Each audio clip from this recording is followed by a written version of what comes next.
पाकिस्तान में कोरोना से मुतासिरा मरीजों की तादाद 1118 हो गई।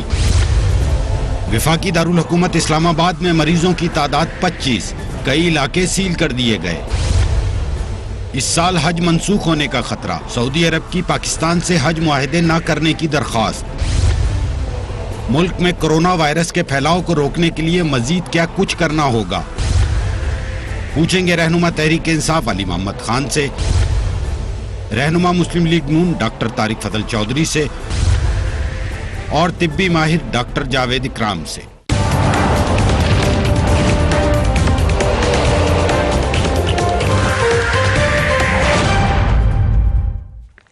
And a very warm welcome to the show. Pakistani कौम को अपनी तारीख की सबसे बड़ी आजमाइश का सामना है।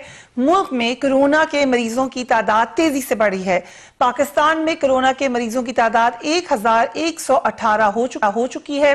8 अमवात हुई हैं। सिंध में 421 मरीज हैं, पंजाब में 335 मरीज हैं, बलूचिस्तान में 131, खैबर पख्तूनख्वा में 121 अफराद कोरोना का शिकार हो चुके हैं। वफाकी दारुल हुकूमत इस्लामाबाद में भी कोरोना के मरीजों की तादाद में तेजी से इजाफा हो रहा है और ये काफी अलार्मिंग है, क्योंकि बाकी जो हम सूबों की बात करें तो बहुत बड़ा इलाका है। इस्लामाबाद का रकबा इतना ज्यादा नहीं है और फेडरल गवर्नमेंट का एरिया है। ऑब्वियसली यहाँ पर हाइजीन के तमाम मामला अवेयरनेस के हवाले से इसको फोर फ्रंट पे होना चाहिए, मगर यहाँ पर तादाद 25 हो चुकी है। इस्लामाबाद के कई इलाकों में कोरोना के नए मरीज सामने आ रहे हैं, जिनकी वजह से उन इलाकों को सील कर दिया गया है। बाराकहू का इलाका जो ईवान सदर और वज़ीर आज़म सेक्रेटेरिएट से सिर्फ चंद किलोमीटर दूर है, वहां तबलीगी जमात के कई अफराद में कोरोना की निशानदेही हो चुकी है और फिर मकामी आबादी में ये मर्ज फैलना शुरू हो गया, जिसके बाद बाराकहू के इलाके को सील कर दिया गया। इसी तरह इस्लामाबाद के इलाके H9 की जो रमशा कॉलोनी है, उसको भी कोरोना के मरीजों की वजह से सील कर दिया गया है। इसके साथ ही शहजाद टाउन में भी कोरोना के मरीज सामने आए हैं, उसे भी सील करना पड़ा है। इस्लामाबाद के जुड़वा शहर रावलपिंडी के इलाके सेटेलाइट टाउन में जो एक ब्लॉक है, वहां पर एक कपल यानी मियां बीवी दोनों ही कोरोना में मुब्तला निकले, जिसके बाद इस इलाके को भी सील कर दिया गया है। कोरोना वायरस के इस इम्तिहान से हम सबको यकीनन इसमें कोई दो राय नहीं है, मिलकर निकलना होगा।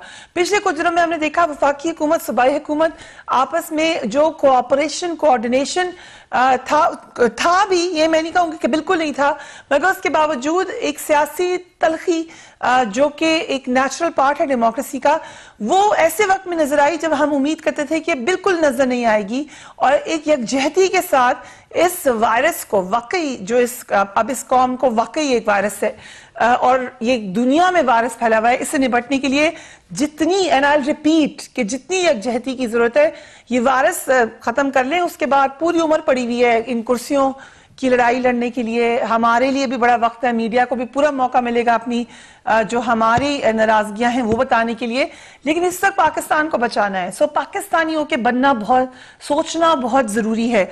Ali Mohammad Khan sahab, I start with you. Thank you very much for being on the program. Islamabad में खौफ का समा है इस वक्त। छोटा शहर है मगर कोरोना के वाकयात नंबर भी ज्यादा हैं और फिर सील जिस तरह किए जा रहे हैं टाउन, उससे लग रहा है कि क्योंकि अब इसका पीरियड उस स्टेज में आएगा जब तादाद बढ़ेगी तो बहुत ज्यादा और मरीज होंगे।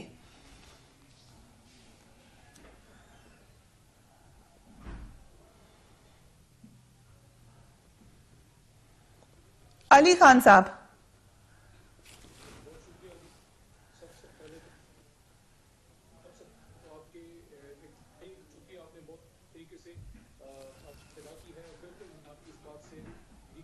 इस वक्त आपस की सियासत की बजाय इस कौमी एक इम्तिहान से हमें निपटने की जो है इत्तेफाक इत्तेहाद के साथ भरपूर कोशिश करनी है। अपनी जिंदगी की एक बहुत बड़ी जंग हमने लड़नी है, क्योंकि इस तरह के जो वाक़े हैं उनके साथ आप तनदही से उनका सामना करें तो ये एक तरह से एग्जिस्टेंशियल थ्रेट बनते हैं। लेकिन मैं समझता हूँ कि आपने देखा होगा कि आपकी हुकूमत ने मरकज में भी और सूबों में जो भी एहतियाती तदाबीर अपने महदूद वसाइल के साथ वो लिए हैं और बतदरीज दिन ब दिन उसको बेहतर से बेहतर की तरफ लेके जा रहे हैं।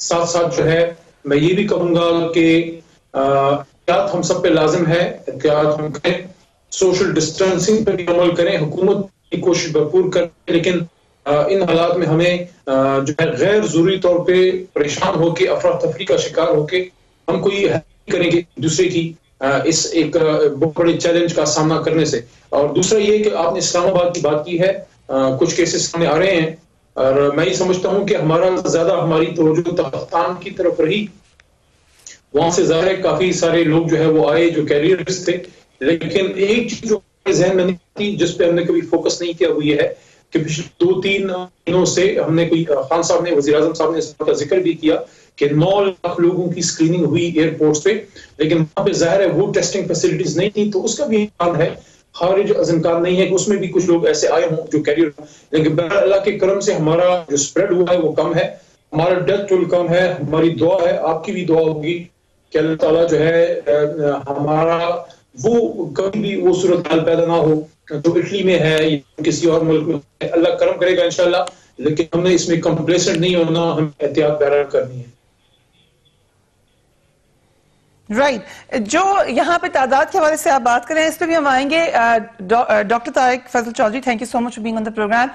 बाराकाऊ तो आप इस इलाके से अच्छी तरीके से वाकिफ हैं, बाकी भी इस्लामाबाद की पहले आप सूरत हाल मुझे बताएं, आपने क्या मॉनिटर किया है और क्या क्या वहां पे हो रहा है। मैंने आज देखी कुछ ऐसी वीडियो क्लिप्स जहां पर मैंने देखा कि आर्मी के नौजवान, दीगर लॉ इन्फोर्समेंट एजेंसीज के नौजवान वहां पर जाके लोगों को समझा रहे थे कि उन्होंने घर से नहीं निकलना, लेकिन सूरत हाल क्या है इस वक्त सील्ड इलाकों की? बिस्मिल्लाहिर्रहमानिर्रहीम। देखिए फरिया, आपने बहुत खूबसूरत तबसरा किया है कि बाकी सूबों से अगर हम मुकाबला करें तो इस्लामाबाद, मैं ये कहूँगा कि चारों सूबों में जो सबसे छोटा जिला है उससे भी छोटा जिला इस्लामाबाद है, जो हमारा फेडरल कैपिटल का इलाका है। तकरीबन 20 से 22 लाख इसकी आबादी है, जिसमें से आधी आबादी हमारी शहरी इलाकों की है, आधी आबादी हमारी दरी इलाकों पर मुश्तमिल है, जो इस्लामाबाद के शाम पाकिस्तान से पहले के देहात यहाँ पे मौजूद हैं। गो कि उनमें खासा इजाफा हो चुका है, नई आबादियाँ बन चुकी हैं, लेकिन ये पुरानी आबादियाँ जो हैं ये दरी इलाके हैं। और इतनी तेजी के साथ यहाँ पे केसेस का आना और फिर उनकी तादाद बढ़ना, इसकी बुनियादी वजह यह है कि जो इकदाम आज किए जा रहे हैं, मैं आज के जो इकदाम हैं उनसे बिल्कुल मुतमईन हूँ। यहाँ कोई खुदा न खास्ता ना कोई सियासत है, ना कोई पॉइंट स्कोरिंग है, लेकिन ये इकदाम मैं समझता हूँ कि आज से एक हफ्ता पहले होने चाहिए थे। आपको याद होगा आपके प्रोग्राम में भी मैंने और उसके बाद दीगर भी कई प्रोग्राम ऐसे हैं जिनमें मैंने ये कहा था जब पाकिस्तान में जब भी कोई इस तरह की आफत आई है, कोई जल्जला सैलाब की शक्ल में, और खुदा न खास्ता मुल्क को जब भी मुश्किल हालात दरपेश हुए तो फौज फौरन मुल्क और कौम की मदद के लिए आगे बढ़ी है, लेकिन उसको तलब करना वफाकी हुकूमत की जिम्मेदारी होती है। मैं समझता हूँ कि आज से 8-10 दिन पहले जब हम डिमांड कर रहे थे, और मैंने तो बरमला कई प्रोग्रामों में ये बात की, अली भाई को भी इस बात का मेरा ख्याल पता है, तो ये अगर काम आज से 8-10 दिन पहले होता तो शायद इतनी बड़ी तादाद में ना। 2 दिन पहले मैं अमिर मीर साहब के प्रोग्राम में था और मैं वहाँ से ये बात कही, मैंने कहा जी यहाँ से 8 मिनट के फासले पे बाराकाऊ का इलाका नाम लेके मैंने कहा, और मैंने कहा जी मैं वहां पे 1 दिन पहले, यानी मैं आपको 3 दिन पहले प्रोग्राम था और 1 दिन पहले का मैंने बताया कि मैं वहां से गुजरा, तकरीबन जो नॉर्मल बाराकाऊ की एक्टिविटी थी वो 80% एक्टिविटी वैसे ही जारी थी। तमाम दुकानें खुली हैं, तमाम खोखे खुले हैं, तमाम रेडियां लगी हुई हैं, लोग जो है वो कारोबार में मसरूफ हैं, जत्थे के जत्थे वहां पे फिर रहे हैं। और उसके बाद बाराकाऊ से कई लोगों ने मुझे फोन किया, उन्होंने कहा जी कि आपने सही निशानदेही की, इंतजामिया का यहाँ पे इसी तरह हमारे बड़े जो मराकज हैं जैसे रवात से हाला है, जैसे हमारा इस तरफ चले जाएं तो करनौल और ये एरिया है, ये इस्लामाबाद के बड़े मराकज हैं। यहाँ पे भी आज से 4 दिन पहले तक मुकम्मल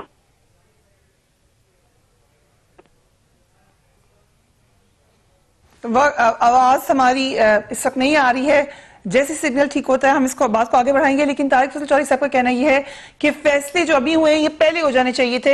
ही इज ऑल्सो सेइंग कि उन्होंने पहले ही पढ़ दिया था हामिद मीर साहब के शो में बाराकाऊ का नाम लेकर कि वहां पे जिस तरह क्लस्टर्ड ग्रुप्स हैं ये बीमारी बढ़ेगी। अब जो बड़ा अहम मामला है, हम बार बार शायद थोड़े से कॉम्प्लेसेंट हो रहे हैं ये समझ कर कि यहाँ तो वबा ऐसे नहीं बढ़ी।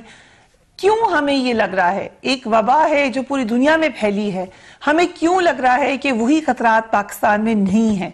उसकी मुख्तलिफ कॉन्स्पिरेसी थ्योरीज दी जा रही है, लेकिन अगर हम उसको फैक्ट्स को सामने रखें तो क्या नजर आता है, इससे बात करेंगे। But I will be back right after break.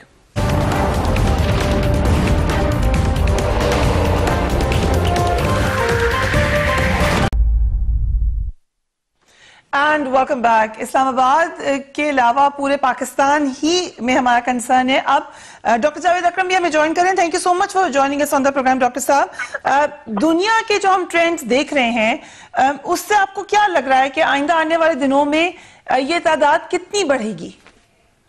बहुत शुक्रिया जी। आई थिंक ये बड़ा मुश्किल सवाल होगा, क्योंकि मैं तो as a doctor, as a scientist यही बता सकता हूँ कि unfortunately we are very very vulnerable for money reason. Number one कि हमारा जो हेल्थ सिस्टम है वो भी कोई इतना फाल नहीं है। दूसरा, रिपोर्टिंग सिस्टम भी कोई इतना अच्छा नहीं है। तीसरा, obviously we have lot of resource constraint. तो हम अभी तो मैस लेवल पे स्क्रीन नहीं कर पा रहे, टेस्ट नहीं कर पा रहे। तो जो बढ़ने की तो बात है, my perception is, and I hope I am wrong, is that already what we are reporting is maybe 5 to 10% of what the cases are. उसकी वजह ये है कि देखें, हम उनको कर रहे हैं जो एक्टिवली, जिनको कोई अलामात हैं या ट्रेवल किए हुए थे। अब तो इस वक्त तो ट्रांसमिशन जो हो रही है वो डोमेस्टिक ट्रांसमिशन है विद इन द कंट्री, कोई इम्पोर्टेड डिजीज नहीं आ रही। तो जब डोमेस्टिक ट्रांसमिशन होती है तो इस बीमारी में एक बहुत बड़ा इशू है कि तकरीबन 40% एटलीस्ट केसेस ऐसे होते हैं जिनको कोई अलामात नहीं होती, ना उनको बुखार होता है, ना नजला, ना जुकाम, ना खांसी। तो they are sort of silent carriers. तो वो लेकिन वो इन्फेक्ट कर रहे होते हैं। तो एक जो भी रिपोर्टेड केस है वो पोटेंशियल है उसका 4 से 5 लोगों को ये ट्रांसमिट करने का with in a matter of 8 to 10 hours. तो वो ये एक साइकिल चलता है ट्रांसमिशन का, जो कि after 5 days that person has infested about 239 people। So, doctor साहब, इधर से जो आपने बात की उससे क्या हम ये बात समझ सकते हैं कि इस्लामाबाद में भी हमने कल प्राइम मिनिस्टर को भी देखा, वो भी कह रहे थे कि इन कंपैरिजन पाकिस्तान में उसरा नहीं बढ़ा जैसे दूसरे ममालिक में।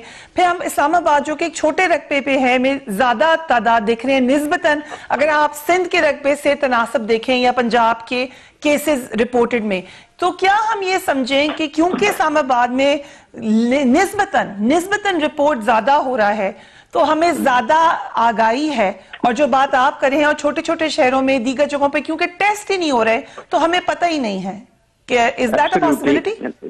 जी बिल्कुल। आप देखें, आप इस्लामाबाद की जो पॉपुलेशन है उसको लाहौर से नहीं कंपेयर कर सकते। इस्लामाबाद की जो पॉपुलेशन है उसकी एवरेज एजुकेशन ज्यादा है, उसका अगर आप एवरेज उसकी अफोर्डेबिलिटी देखें तो वो बेहतर है। यहाँ वो मोस्टली इंस्टीट्यूशनल पेशेंट हैं जहाँ पे सरकार ने या किसी अटक रिफाइनरी ने या किसी हेड ऑफिस में से किसी ने पे करना होता है। तो they have that access more available. अब ये बाटी या लोहारी या शदरे के जो स्लम्स हैं उधर जो लोग रह रहे हैं वो बेचारों को तो इसका शायद अभी भी कोरोना का पता जरूर लग गया होगा, because it's a house hold name, लेकिन उनको ये नहीं पता होगा कि टेस्ट कौन सा कराना है, कहाँ से कराना है और किस तरह कराना है। और अगर वो प्राइवेट का तो वो सोच भी नहीं सकते कि 9,000 रुपीज जाके, अगर फैमिली मेंबर 4 हैं तो वो दैट्स ड्रीम फॉर देम कि वो करा सकें। तो इसलिए मैं समझता हूँ कि इस्लामाबाद में because people have more access to private services and to public sector services, तो वो जाहिर है वो करा ज्यादा रहे हैं, इसलिए वो ज्यादा रिलेटिवली ज्यादा डायग्नोज हो रहे हैं। और दूसरा ये है कि देखें, टू बी ऑनेस्ट, असल में फिगर्स जो रीच करने हैं हमने वो तो कोई स्क्रीनिंग प्रोग्राम के जरिए करने हैं जो कि हम नहीं कर पा रहे। और ऐसी रिसोर्स कंस्ट्रेन में तो जो गवर्नमेंट कर रही है या करना चाह रही है, that is what is recommended कि अगर हम टेस्ट ही नहीं कर पा रहे तो वी शुड सस्पेक्ट के अनलेस प्रूवन अदरवाइज आपके ड्राइवर को भी है, आपके कैमरामैन को भी है, आपके जो सामने टेबल है इस पे भी है, आपके पेन में भी है। तो इसलिए we have to be extra careful and isolate ourself and operate from home and social distancing and frequent hand washing. So doctor sahab भी वही बात करें कि सबसे ज्यादा जो जोर है वो हम इसी पे मैसेज पे दे सकते हैं। अली मोहम्मद खान साहब, यही बात जो डॉक्टर साहब ने की, क्योंकि आज आपने सुनी होगी वजीर आजम बरतानिया की जो स्पीच थी उसमें वो NHS जो कि दुनिया में बहुत अच्छी हेल्थ सर्विस समझा जाता है, वो वहां पे बताए थे कि ना हमारे पास इतना रिसोर्स है, ना हमारे पास स्टाफ है, टेस्टिंग किट्स का मसला वहां पर है, अगरचे वो उसके ऊपर रिसर्च कर रहे हैं कि इसको इजी टेस्ट बनाया जाए लेकिन उसमें वक्त लगेगा। जब वो ममालिक ये कह रहे हैं तो पाकिस्तान को किस तरीके से हम समझें कि हम इससे कोप करें, कंसिडरिंग जो अभी डॉक्टर साहब, फिर हम यही कर सकते हैं कि लोगों को आगाही दें। आज जब प्रेस कॉन्फ्रेंस हुई थी असद उमर साहब की, वहां पे वजीर सेहत भी थे, तो वहां पर ही 6 फीट का डिस्टेंस नहीं रखा गया, तो आप मैसेज क्या दे रहे हैं?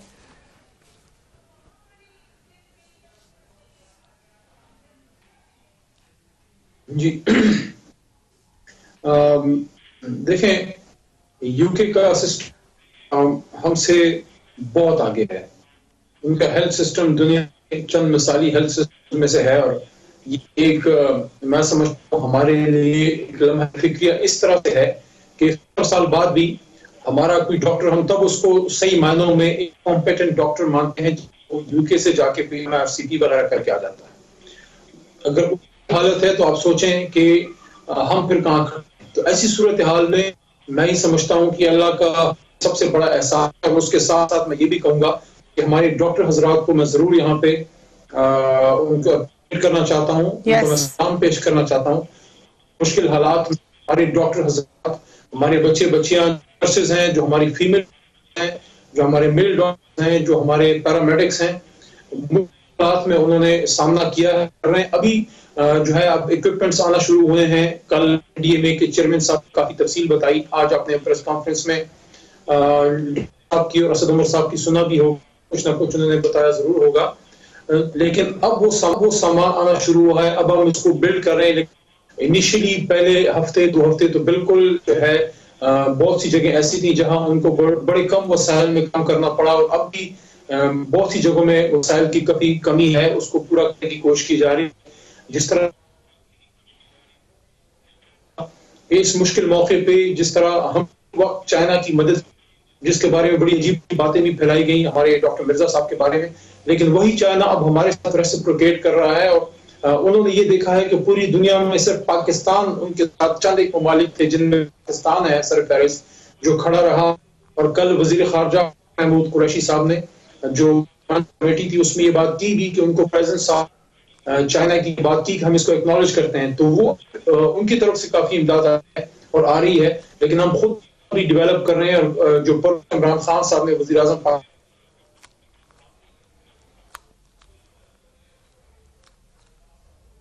राइट बार बार सिग्नल्स का मसला था। डॉक्टर साहब, डॉक्टर तारिक फजल चौधरी, ये जो इस वक्त आपने डॉक्टर साहब की भी बात सुनी, सिचुएशन से लग ऐसा रहा है आपके हर एक को अपना अपना रोल अदा करना पड़ेगा, चाहे वो वजारत उनके पास है या नहीं है, चाहे वो अपोजिशन में है, चाहे वो एक आम शहरी है, जो कोई कुछ कर सकता है उसको करना पड़ेगा। What do you think? इसमें बिल्कुल कोई दो राय नहीं है जी, मैं तो बिल्कुल इस बात की मुकम्मल सपोर्ट करता हूँ। और हम इस सिलसिले में जो हत्तुल इम्कान वसाइल हमारे पास हैं, हम उस सिलसिले में हमारी पार्टी की सदारत से लेके हम हर हल्के के अंदर हम कोशिश कर रहे हैं कि हम अपना किरदार अदा करें। और ये सियासी बंदों को मैं इसलिए कहूँगा कि आगे बढ़ें, क्योंकि हम लोगों के गली मोहल्ले की सतह के ऊपर जिस तरह नुमाइंदे होते हैं या हमारे राब्ते होते हैं, इस तरह आपके नहीं हो सकते। किसी और फर्द के जो माशरे के मुख्तलिफ तबकों से जिनका ताल्लुक होता है वो लोगों के साथ इतना एसोसिएट नहीं होते। हमारे हर मोहल्ले में, हर गली में, हर स्टेशन पे, छोटे बड़े में हमारे रिप्रेजेंटेटिव, हमारे चाहने वाले, हमारे साथी मौजूद होते हैं। लिहाजा मैं ये कहूँगा कि पॉलिटिकल लोग कतई नजर के वो गवर्नमेंट में है या अपोजिशन में है, वो अपना किरदार अदा करें। और ह्यूमन काउंसिल की सतह पे हमारे चेयरमैन हजरात हैं, पंजाब में ये सिस्टम मौजूद था, अनफॉर्चुनेटली सस्पेंड हुआ है। और फिर हर ह्यूमन काउंसिल में एक चेयरमैन है, वाइस चेयरमैन है, 6 काउंसलर्स हैं। ये मैंने ज़िम्नन जिक्र इसलिए किया कि आप ग्रास रूट लेवल तक अप्रोच कर सकते हैं अगर करना चाहें। गवर्नमेंट भी इस नेटवर्क को इस्तेमाल कर सकती है और हम लोग भी कोशिश कर रहे हैं कि इसको इस्तेमाल करें।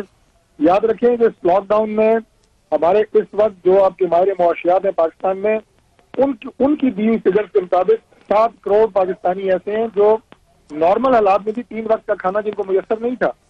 तो आज आप अंदाजा लगाएं कि हमारे 60 से 70% लोग ऐसे हैं जो दिन को काम करते हैं, और अगर आप 80% पे चले जाएंगे तो तनख्वाहदार तबका भी उसमें आ जाएगा।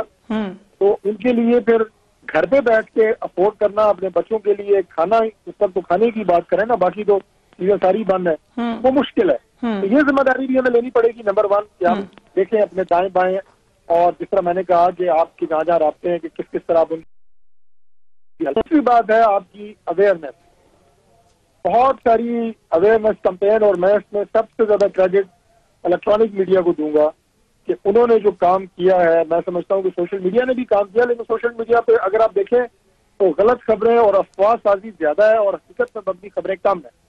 लेकिन इलेक्ट्रॉनिक मीडिया पे लोगों को शऊर दिया गया है, अवेयरनेस दी गई है कि किस तरह आपने सोशल डिस्टेंस रखना है, लोगों से मेल मिलाप नहीं रखना, फासला रखना है, आपने अपने हाथ किस तरह धोने हैं, 20 सेकंड तक धोने हैं। डॉक्टर साहब माफी चाहती हूँ, हमें एक ब्रेक पे जाना पड़ा है, लेकिन आपने मीडिया का जिक्र किया तो यकीनन मस्ट एक्नॉलेज, खासतौर पे वो रिपोर्टर्स जो जाते हैं फील्ड में, DSNG स्टाफ, दीगर technical staff, everybody who is working round the clock, just like paramedics, just like the doctors, just like the nurses, ये लोग अपनी जान को खतरे में डालकर, अपनी फैमिलीज की जानों को खतरे में डालकर काम कर रहे हैं। We will be back right after break.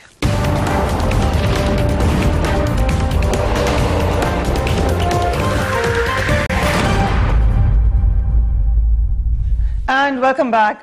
कमर ज़मान कायरा साहब हमें ज्वाइन करें, पाकिस्तान पीपल्स पार्टी के सीनियर लीडर हैं।